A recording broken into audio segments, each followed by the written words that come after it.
678. Papel Prensa y el papel de la prensa. El demoledor documental de anoche. Con la única persona que yo hablé en ese momento fue con el señor de Clarín, a quien me dijo que debía firmar para que no corriera peligro mi vida y la de mi hija. Lo peor que creo yo que te puede pasar es vivir en el miedo. Es decir, yo he tenido serios problemas físicos porque mimeticé todos esos miedos en mi cuerpo. Y realmente es terriblemente destructor y apabullante vivir en el miedo. Es el miedo al miedo. Es decir, yo no podía salir del miedo al miedo.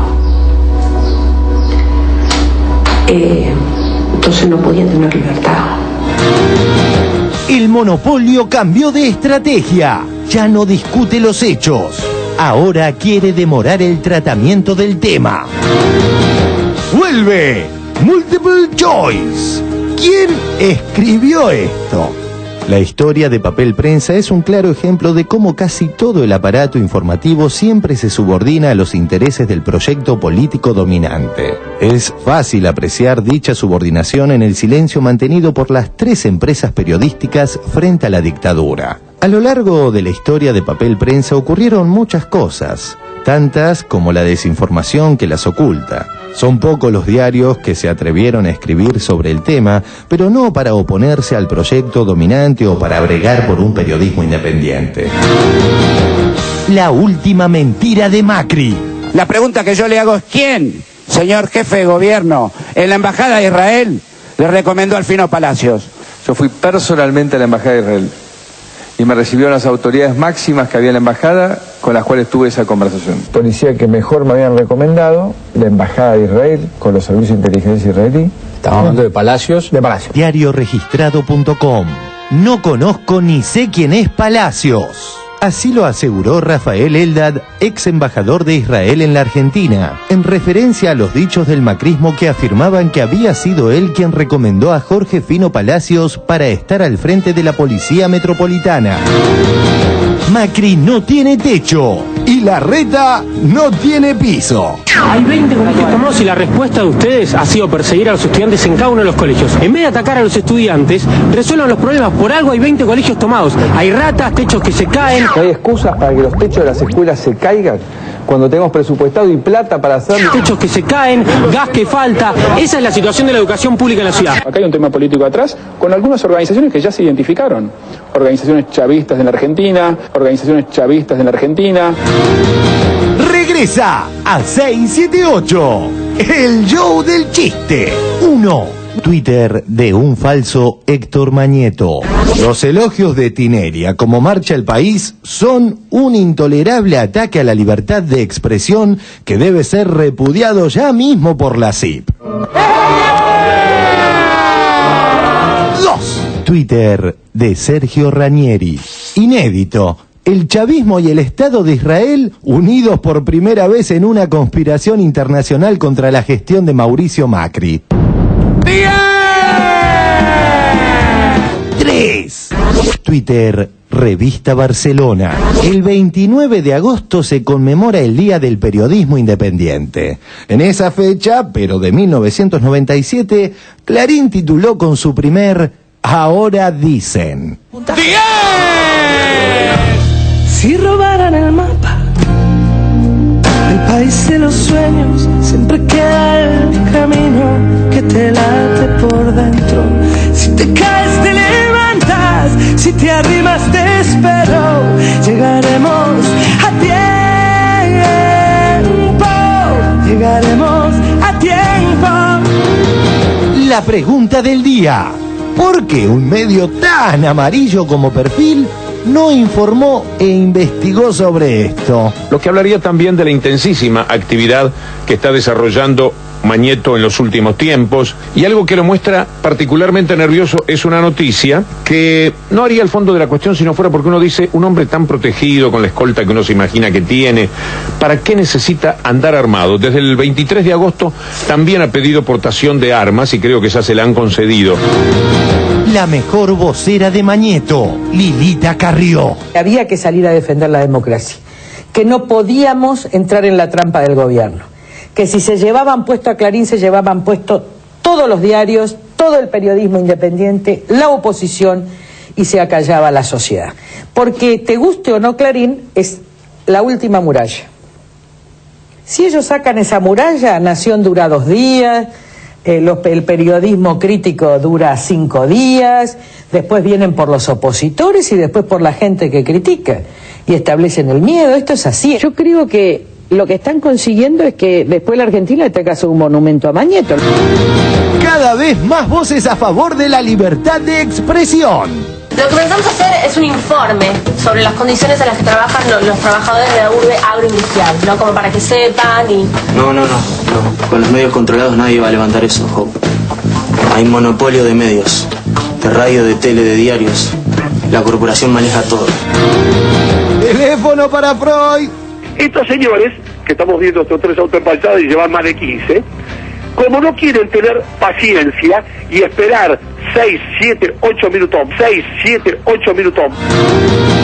Hoy cierra la votación para elegir al empleado del mes. En esta contradicción hay 3 candidatazos.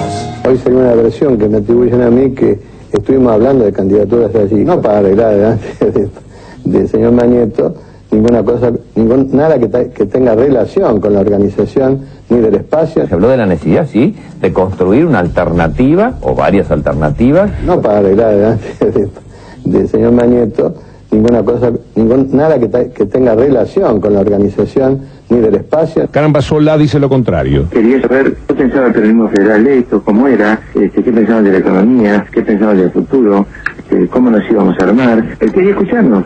Quería saber quiénes eran candidatos, yo ratifiqué que era candidato. ¿Van a ir a internas? ¿No van a ir? Tengo miedo que se rompa la esperanza, que la libertad se quede sin alas. Tengo miedo que haya un día sin mañana. Tengo miedo de que el miedo eche un pulso y pueda más. No te rindas, no te sientes a esperar. Otro día de excelentes noticias. 1. Vuelven los enanitos verdes. Diarioregistrado.com. Vuelven los enanitos verdes. En agosto y septiembre estarán tocando en distintos lugares de nuestro país. 2.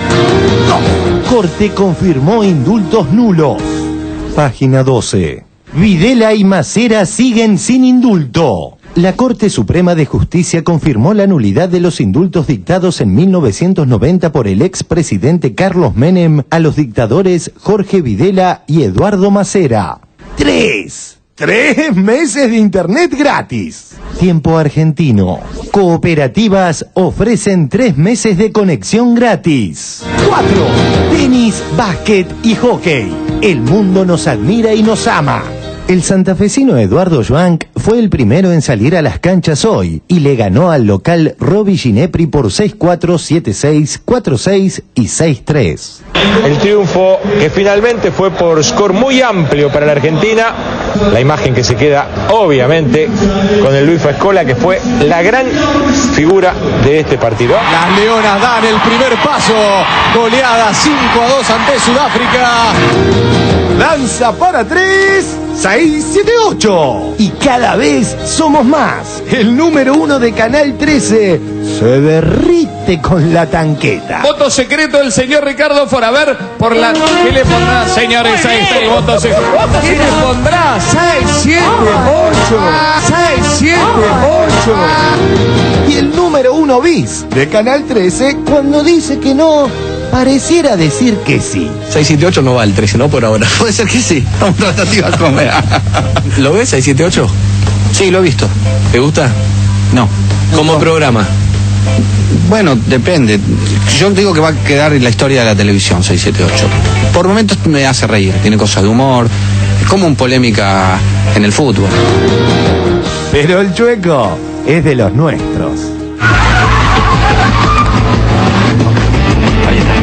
Ahí está. Se detuvo. ¿A dónde? Creo que más o menos debe estar a 6784. 678, decime, guíame, hermano. Esto refuerza a otro fan del ciclo. ¿A dónde conduce la ruta esta 678? A la verdad. A la verdad, a la verdad. 678 es como un GPS, ¿viste? Que lleva a la memoria, más que a la verdad. Creo que más o menos debe estar a 6784. 678, decime, guíame, hermano. Sucede que Soar no es un tipo sin código, si se me dispensa la pícara edición. Por momentos me hace reír, tiene cosas de humor.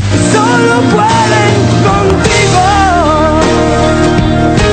Si te acabas rindiendo, si disparan por fuera y te matan por dentro, llegarás cuando vayas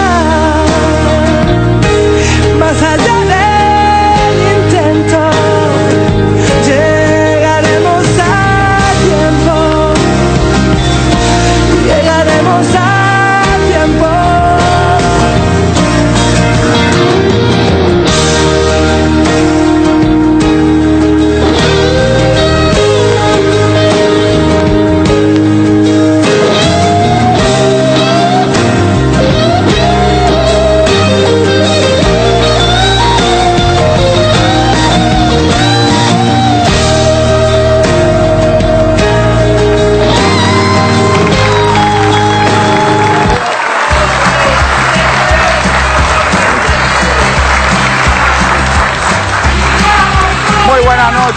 Muy buenas noches, bienvenidos a 678. Ustedes saben, los acompañamos durante 1 hora y media con este habitual resumen crítico de lo que ocurre en los medios de la República Argentina. Estimados colegas, muy buenas noches, ¿cómo están ustedes? ¿Todos bien? Hoy está con nosotros para compartir el programa Jorge Aníbal de Bolle, el secretario de la Asociación de Diarios y Periódicos. Hola, ¿cómo te va? Bienvenido. También está con nosotros Mario Weinfeld, periodista. Hola Mario, ¿cómo te va? Bienvenido. Muy bien, arrancamos con el primer tema que tiene que ver con el documental importante, la verdad es que muy interesante que pasamos en el día de ayer. Vamos a ver algunos tramos de ese documental y un multiple choice.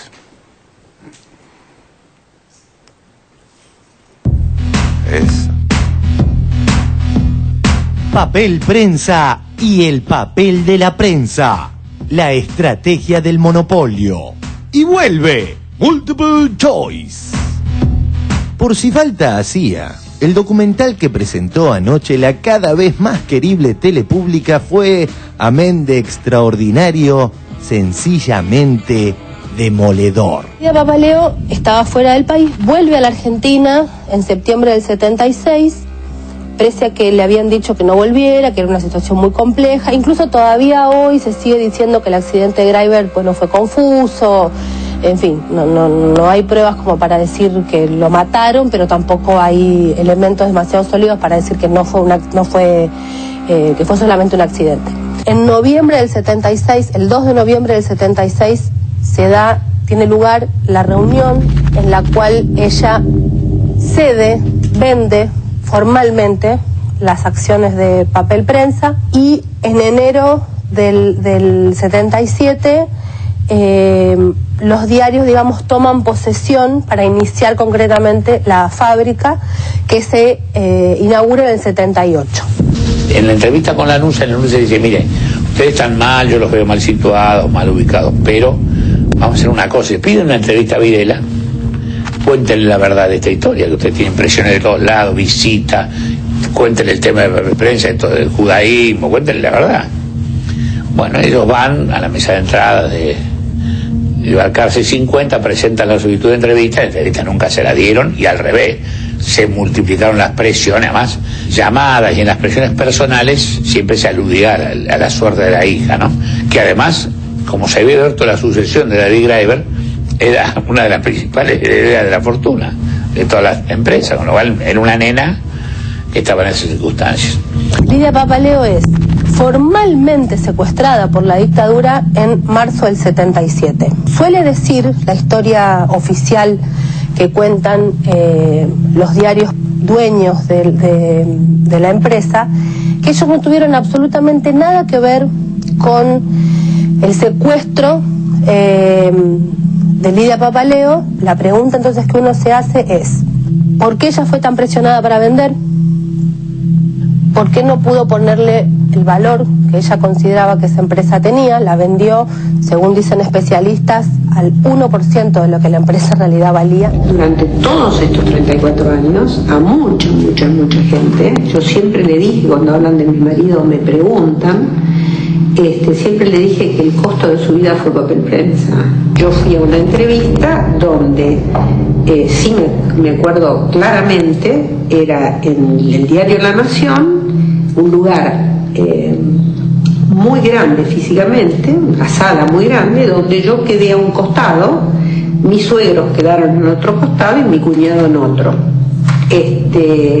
Y con la única persona que yo hablé en ese momento fue con el señor de Clarín, a quien me dijo que debía firmar para que no corriera peligro mi vida y la de mi hija.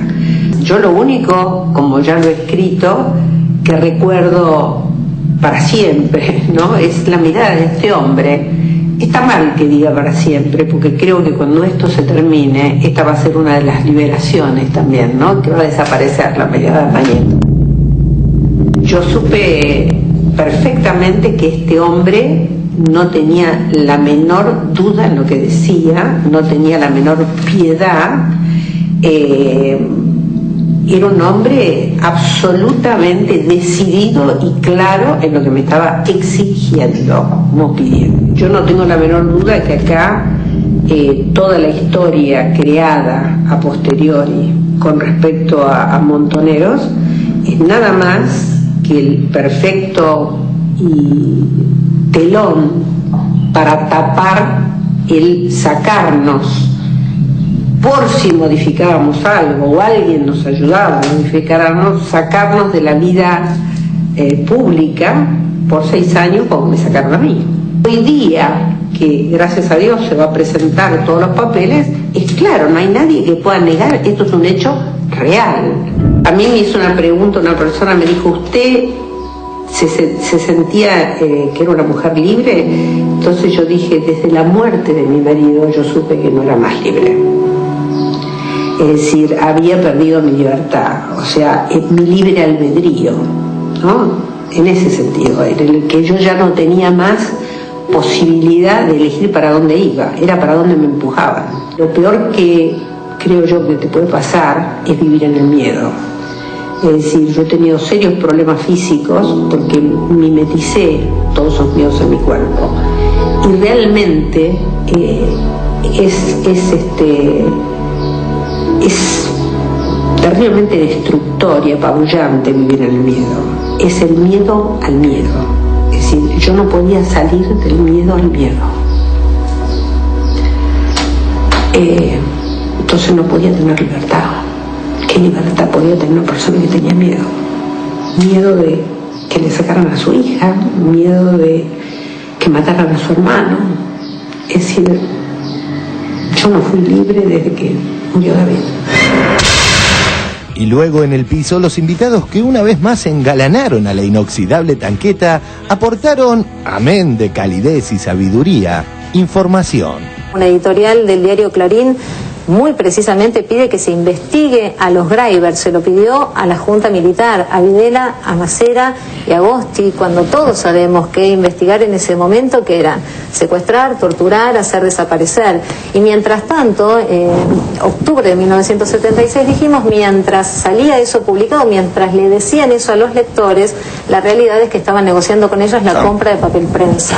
No hay una operación comercial acá. Esto solamente lo puede firmar una persona con discapacidad mental que no está en condiciones de firmar nada jurídicamente, a una persona a la que le han puesto el robo en la cabeza. Y por último, toda la argumentación que han hecho acerca de que los Greiber estaban apurados por vender porque necesitaban plata, yo pregunto, ¿dónde está la plata acá?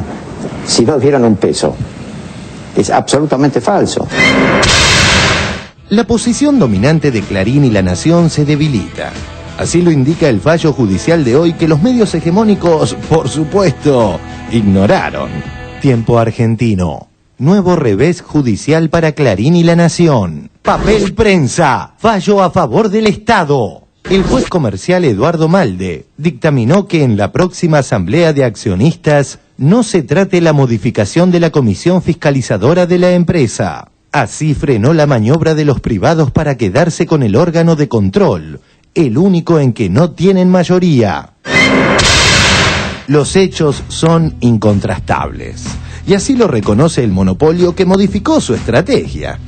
Ahora apunta, como lo hizo sin éxito en el debate por la ley de medios, utilizando a los legisladores funcionales a sus intereses, a demorar la cuestión alegando extemporaneidad. Y a propósito de tiempos y transformaciones, cerramos con el prometido Multiple Choice. Antes de pasar a las opciones, leamos fragmentos de este artículo escrito en tiempos de Alfonsín. Es menester que quien informa goce de entera libertad. Lo esencial es formar opinión, con valor y coraje, para decir todo sin callar nada y sin faltar a la verdad. Cuando hay objetivos comunes todo es fácil, y este es un caso concreto donde 3 diarios pusieron su esfuerzo junto al Estado para llevar adelante este proyecto. Quien dijo esto fue Jorge Rafael Videla, en el discurso de inauguración de la planta de papel prensa Sociedad Anónima en la localidad bonaerense de San Pedro el 27 de julio de 1978. Los 4 socios de la flamante empresa eran y son el Estado, Clarín, La Razón y La Nación. La historia de Papel Prensa es un claro ejemplo de cómo casi todo el aparato informativo siempre se subordina a los intereses del proyecto político dominante. Es fácil apreciar dicha subordinación en el silencio mantenido por las 3 empresas periodísticas frente a la dictadura. A lo largo de la historia de Papel Prensa ocurrieron muchas cosas, tantas como la desinformación que las oculta. Son pocos los diarios que se atrevieron a escribir sobre el tema, pero no para oponerse al proyecto dominante o para bregar por un periodismo independiente, sino porque sus intereses económicos particulares entraron en contradicción parcial con los intereses políticos circunstancialmente en el poder. Las empresas periodísticas a las cuales Papel Prensa discrimina deben abastecerse en la empresa Papel del Tucumán, Grupo Bridas, o en la empresa Celulosa Argentina, a un precio cercano a los 500 australes. La historia de Papel Prensa estaría plagada de hechos ilícitos. D'Agostino era un hombre que respondía al entonces comandante Emilio Macera, quien, aprovechando las irregularidades ocurridas, intentó infructuosamente quedarse con la empresa y respaldar su proyecto político propio, complementando la aparición del diario Convicción. La información sobre los últimos años ha sido recopilada por civiles y, junto a los informes de D'Agostino, sirven de base para la investigación, donde además de los ya mencionados, aparecen nombres tales como José Alfredo Martínez de Hoz, David Graeber, Ernestina Herrera de Noble, Bartolomé Mitre, Patricio Peralta Ramos, Norberto Imbelloni, el diputado justicialista Adam Pedrini y el actual intendente de la ciudad de Buenos Aires, Julio César Zaguier. Vamos al Multiple Choice. ¿Quién escribió este editorial? A. Horacio Verbitsky. B. Eduardo Aliberti. C. José Pablo Feynman. D. Marcelo Slotoviazda. Y la respuesta es... firma Marcelo Slotoviazda. Muy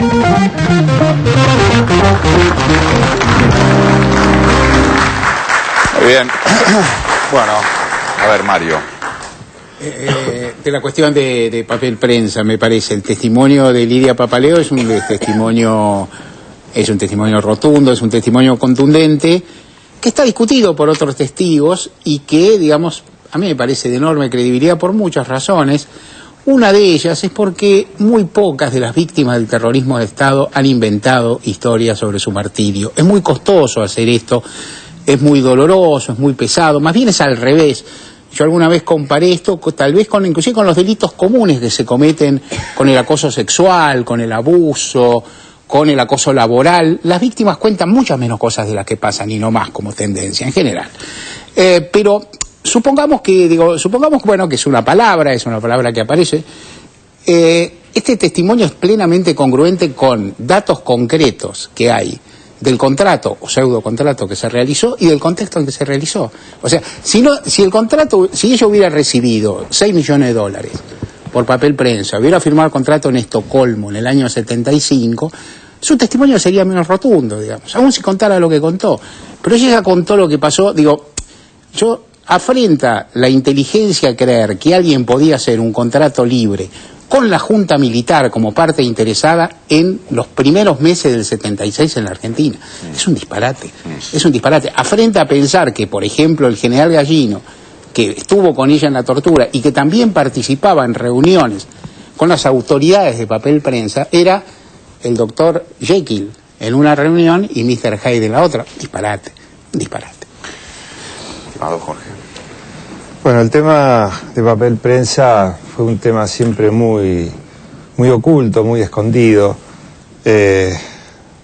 y los que de alguna manera teníamos alguna sospecha de que algo había detrás de papel prensa, porque nunca se podía hablar de ese tema, no este tema que hoy estamos asistiendo, estas revelaciones que nos horrorizan, sino pensábamos que se escondía algún negocio, como lo denunció oportunamente Crónica, Ramos también, y no hace mucho, el año pasado, en una editorial, el editor de Perfil, Jorge Fontevecchia, ¿no? Que el papel se usaba para disciplinar a los diarios. Pero ahora hay un cambio de posición en eso, ¿no? O sea, hay, por ejemplo, Fontevecchia, digamos, claramente es alguien que está, Lanata, que es alguien que también conoce el tema del papel, están en una posición pro Mañeto, vamos a decir así, o defensora de que papel prensa no sea, digamos, que no tenga esta situación con el gobierno nacional. ¿Por qué te parece que se da una situación así? ¿Cuáles son los cambios comerciales que ha hecho papel prensa en estos últimos años? Si hay alguna razón por la cual hay un apoyo de parte de estos sectores que han sido tan largamente afectados. Bueno, para los que estamos en el negocio de los diarios y nos proveemos de papel, que es la única manera de poder salir, si no tenemos papel no salimos, conocemos bien cómo las líneas de aprovisionamiento. Así que en ese aspecto hemos notado un notable cambio, principalmente a partir de este año, muy casualmente después de la resolución de la Secretaría de Comercio sobre el precio igualitario para todos los diarios. Fue notoria la política de flexibilización comercial que la empresa empezó a implementar. Y bueno, está llegando... ¿Dónde se ven esos cambios? Por ejemplo, ¿venden más barato el papel? ¿Lo venden de otra manera? ¿Cuál es el cambio más importante? Que ahora hay papel para todos. O sea, no falta el papel. Ahora, Dauli, antes de que siga, para tener idea de quién vienen las palabras, usted pertenece a la Asociación de Diarios y Periódicos de la República Argentina. ¿Esa asociación desde cuándo existe? ¿A cuántos diarios nuclean? Bueno, muchos de los que formamos DIPRA participábamos de otras entidades, el caso de ADEPA, donde justamente ahí nunca se pudo hablar del tema papel, la provisión de papel. Cuando vimos que no representaban los intereses de los diarios locales, de los diarios regionales, sobre todo aquellos que estábamos fuera de la cuota papel prensa. Papel prensa tenía una cartera de clientes que aprovisionaba 170 diarios en la Argentina. Y recién hablaba con Orlando antes de comenzar el programa y me decía, ¿pero cuántos diarios hay en la Argentina? Bueno, no hay un padrón, no hay un censo, pero a cada lugar de la Argentina que uno va, por más que sea un pueblo de 1000 habitantes, por lo menos hay un periódico, como mínimo. Y comunidades en la Argentina hay cerca de 2000. Así que de los 170 a las 1500, 2000 publicaciones como mínimo que hay, digamos que es una masa importante, aunque los volúmenes que consumen son menores. Claro. Ahora, nosotros nos formamos como entidad justamente porque no teníamos no nos sentíamos contenidos ni representados. Para que tengan una idea la gente de qué se trata, nosotros pagábamos el precio del papel 3.600 pesos la tonelada y los que tenían cuota de papel prensa pagaban 2.366. Esto fue hasta mayo del año pasado. O sea, cuanto más chica era la publicación, más caro. Bueno, sí, se encarece porque el flete cuesta lo mismo si uno lleva una bobina, o lleva 10, o lleva un equipo completo que son 57 bobinas. O sea, el costo más o menos... entonces, en la medida que se puede comprar en volumen, se baratan los costos. Bueno, nosotros hicimos eso, juntamos volumen, empezamos a hacer importaciones a Chile, a comprar de a 100, de a 150 toneladas, y logramos bajar el precio del papel al mismo precio que el nacional, alrededor de los $630, que más o menos con el cambio en ese momento eran 2.300, 2.400 pesos. Ahora, cuando se empezó a producir eso, más las resoluciones de la Secretaría de Comercio, ahí empezó a flexibilizarse la política comercial y bueno, hasta nosotros hoy somos clientes de Papel Prensa, donde nos han aceptado la carpeta y estamos proveyéndonos de ahí. Inclusive me contabas hace un rato que ampliaron el formato, o sea, ya no solamente hacen bobinas de papel, sino que hacen unas, ¿cómo se llama? ¿Papel resmado es? Sí, bueno, eso es muy reciente. Uno de los diarios asociados a nuestra entidad me acaba de reenviar un mail que recibió de una empresa bonaerense que está ofreciendo directamente de fábrica papel prensa, papel en resma, que era una línea comercial que no trabajaba. Para que se dé una idea, los que imprimen con plana, con impresora plana, no utilizan bobinas, claro. Utilizan papel en resma. Y bueno, el papel en resma estaba de alguna manera duplicando el valor del precio en bobina. ¿No? ¿Orlando?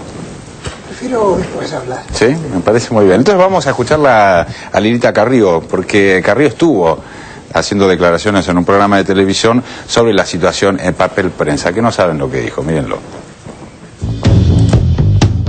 Carrió, vocera de Mañeto, y la pregunta del día. Yo no voy a perder un segundo en limitar la libertad de expresión y en hacerme cargo de este operativo mentiroso de la señora presidenta, y además decirle que por favor nos deje dormir y nos deje descansar. Yo desde el 4 de enero que uno no se puede mover de este país por las venganzas y por las trampas en que todos los días nos están metiendo.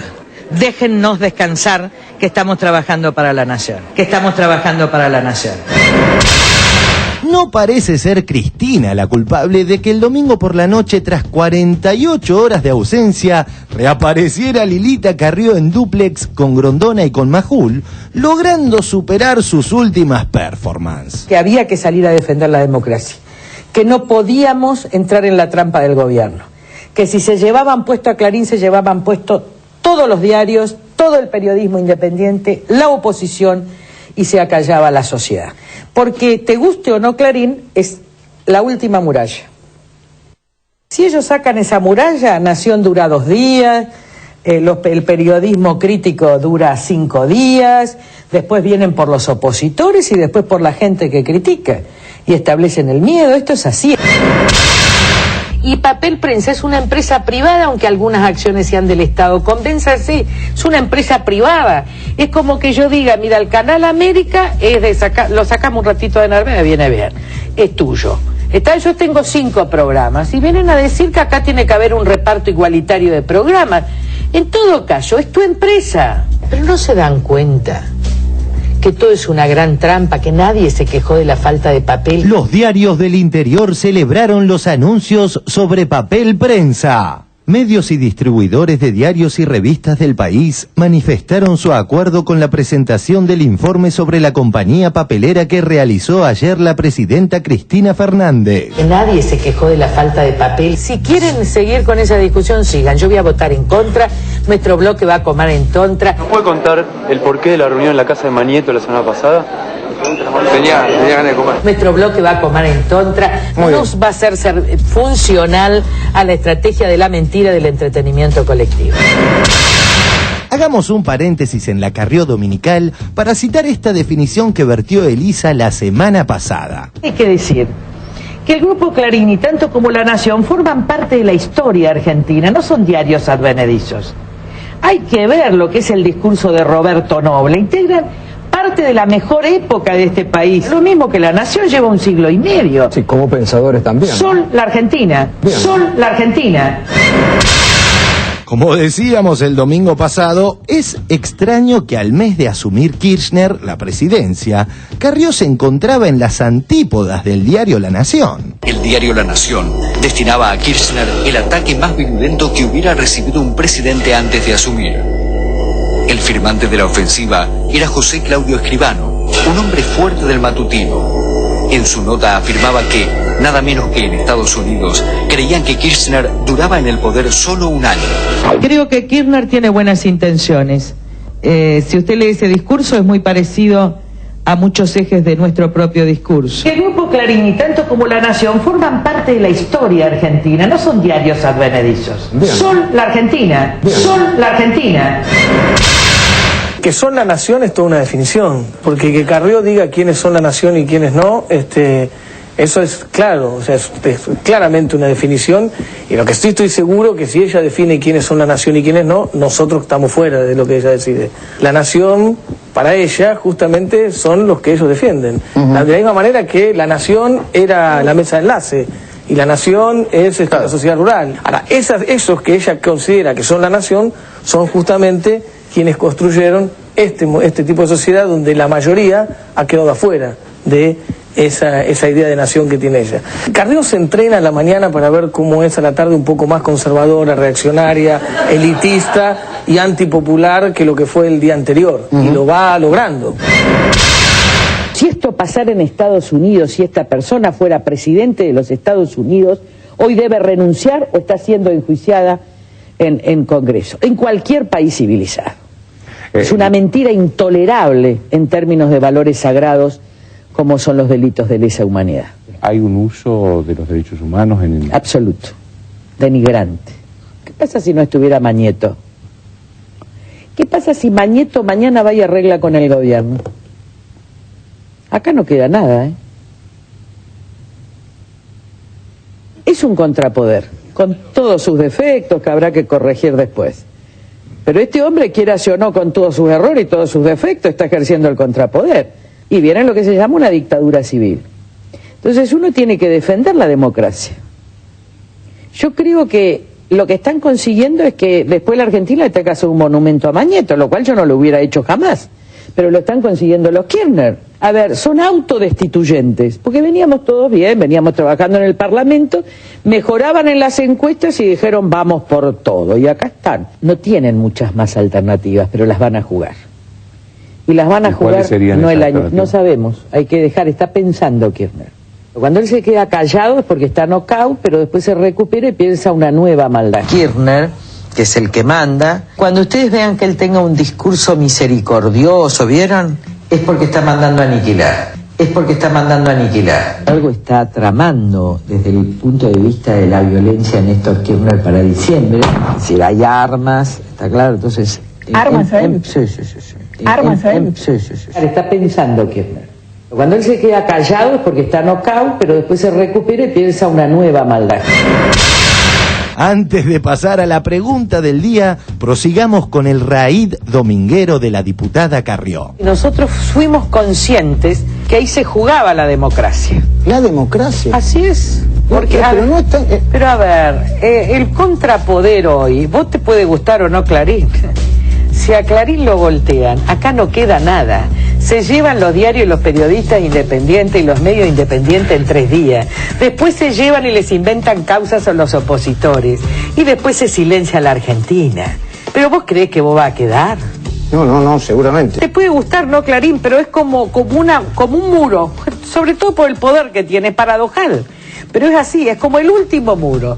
Se derrumba ese muro y estos hombres, este matrimonio domina la Argentina, silencia. Pero estás planteando como si fueran 2 dictadores. Sí, pero por supuesto, esto es lo que vengo diciendo del 2005.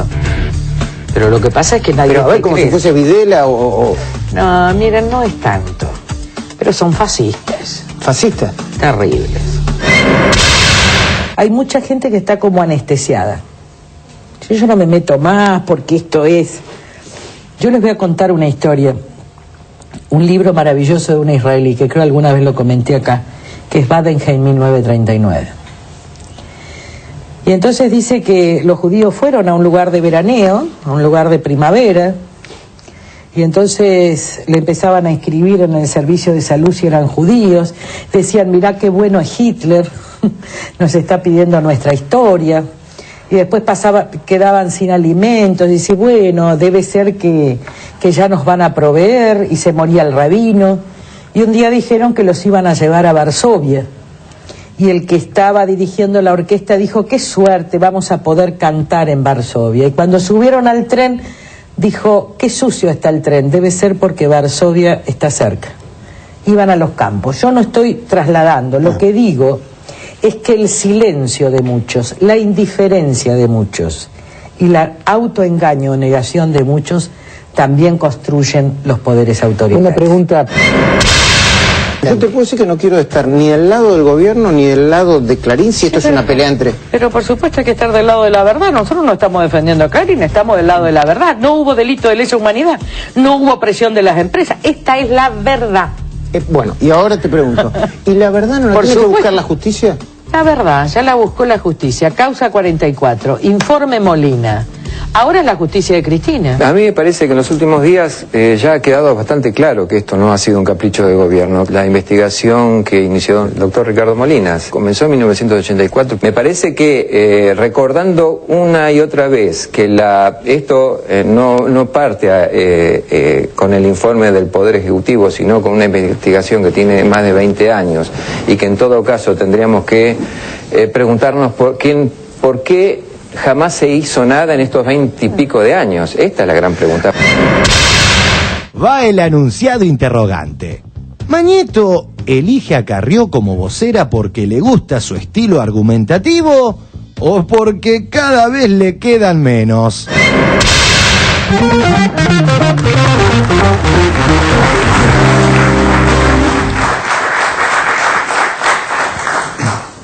Yo estoy sorprendido, qué sé yo. Hay que hacer un seminario acá, que digo, porque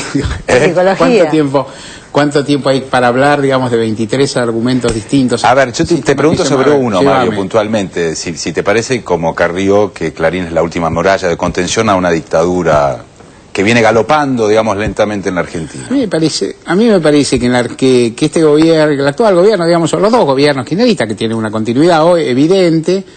Tienen una serie de desempeños en materia de políticas públicas que se deberían recordar, la Corte Suprema, niveles relativos, nunca nulos, pero relativamente bajos de represión en casos de conflicto social.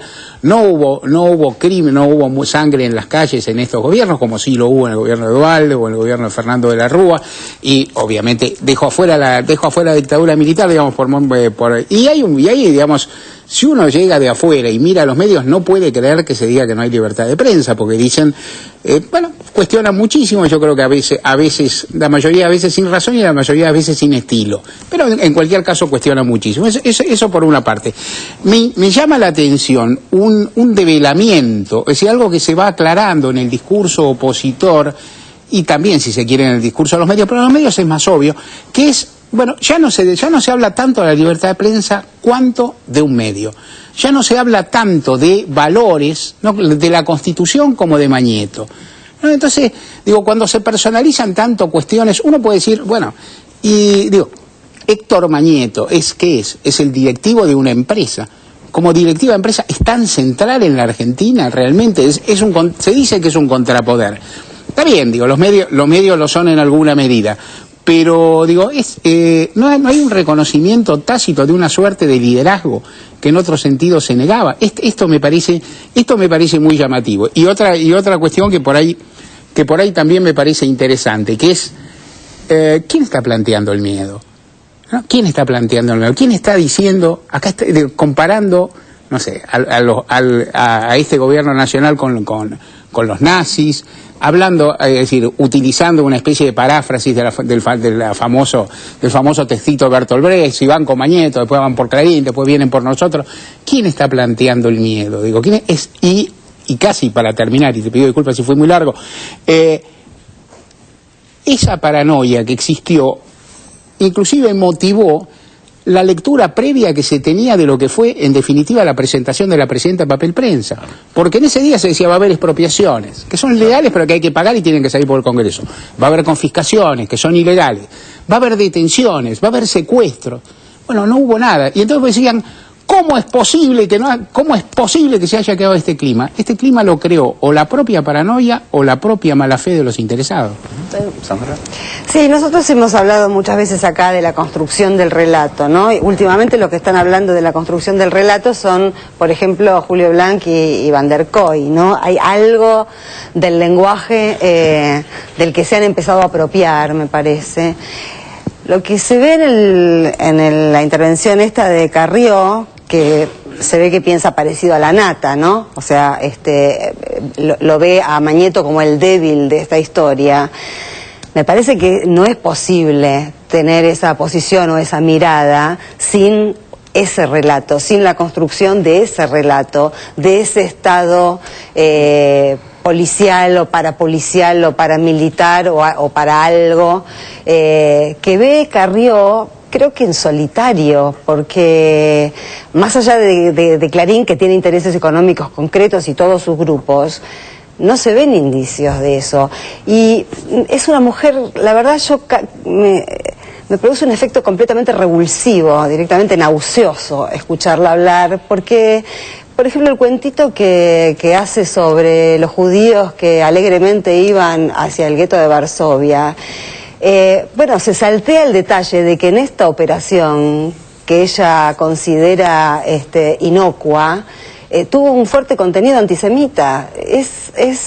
Realmente me parece una mujer que ha perdido un poco... la chaveta. No sé qué ha perdido, pero ha perdido algo y lo quiere recuperar. Igual Lilita Carrió, viste, que dice que estaba trabajando para La Nación, pero de lo que se queja es que no puede ni dormir ni irse de vacaciones fuera del país por lo que pasa. O sea, o querés laburar o querés dormir la siesta. Me parece que ahí... Mira, recién me quedé yo pensando en algo que decía Weinfeld, ¿no? Que se preguntaba quién está instalando el miedo, ¿no? Y me acordaba del tape anterior donde Lidia Papaleo, en el especial que pasamos ayer en el programa, decía que si tenés miedo no tenés libertad.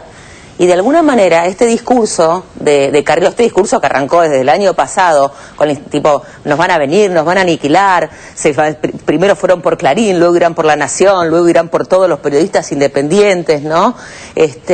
Realmente creo que es parte del mismo discurso, de ese mismo imperio que construye un mensaje, como dice Sandra, que en la medida que nos instalen el miedo, no vamos a querer salir de ese país que son La Nación y Clarín, porque estamos acostumbrados a la cajita. Pues es que vieron que está dando vueltas todo el tiempo el problema de la libertad de expresión, ¿no? Es como el gran caballito de batalla. Y estaba pensando en ese sentido, Jorge, si vos podés contarnos desde la experiencia que ustedes tienen, ¿cuál es la relación que tienen con esa libertad de expresión a partir de la compra de papel más caro, digamos, que el resto de los diarios, o por lo menos que Clarín y el diario La Nación? Sí, cómo no.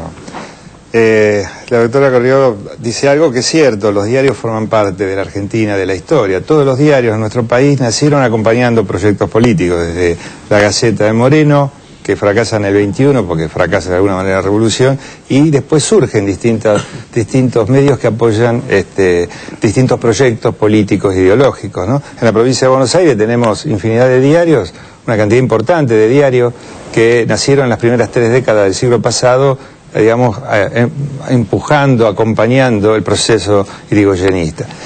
Pero si la doctora Carrió profundizara un poco y no simplificara tanto, se detendría a ver qué pasa con los diarios del interior, no los que tienen visibilidad, que son los que conocemos, el cabecera de provincia o el de una ciudad importante. Hay cientos de publicaciones que no son visibles y que tienen el problema, sufren el problema, y ya no es un problema, es una restricción a la libertad de información. Y esto es muy categórico, concreto, contundente.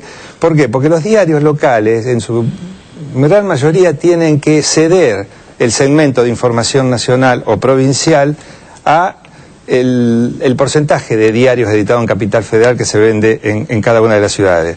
Las mediciones que hay al respecto hablan de que cada 100 diarios que se venden en una ciudad, 90 corresponden al local, pero los otros 10 son de los 2 principales editados en Capital, digamos, claro. Entonces, esos son los que forman la opinión nacional, o sea, llevan la información, la que transmiten, en esos lugares, porque el diario local no puede comprar más papel para imprimir todos los días 2 o 3 o 4 pliegos, para imprimir el segmento de noticias. Escuché hacer esa declaración y me pareció, yo no lo había pensado nunca en esos términos, que el retaseo de papel implica necesariamente un recorte de contenido por parte de los medios del interior. Eso sí es afectar la libertad de expresión.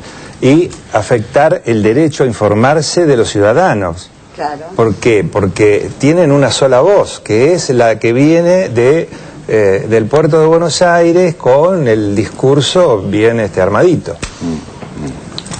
¿Tenés ganas de hablar, Orlando? Un poquito. Uy, sonamos. Un poquito, pero, ¿Qué dice no, esto? me acordé de lo que dijo Sandra, que cuando estoy viendo lo que estuvimos viendo, digamos, estaba pensando que qué entretenido para la gente en su casa, pienso yo, ver esa película. Es muy entretenida si salís del lado trágico y del lado de reflexión política. Así que creo que es una buena, digamos, un buen producto de las editores. Y me acordé inmediatamente de unas películas italianas del realismo, vamos a llamarle de la época de Sica, Rossellini, las primeras de Fellini, de Sordi, de Lando Busanca, de Manfredi.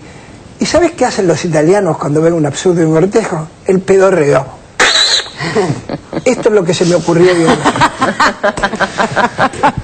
Nos vamos al corte, ya volvemos. Me doy cuenta de antes que algo nos esconden, pensaron que nosotros no somos tan conscientes, se ríen y se burlan, nos tratan como a tontos, se creen que son listos y están dentro del pozo ya hace mucho tiempo que abrimos nuestros ojos, miramos hacia el frente y caminamos solos, ya no pedimos nada, forjamos el camino acorde a nuestros sueños y a nuestro destino.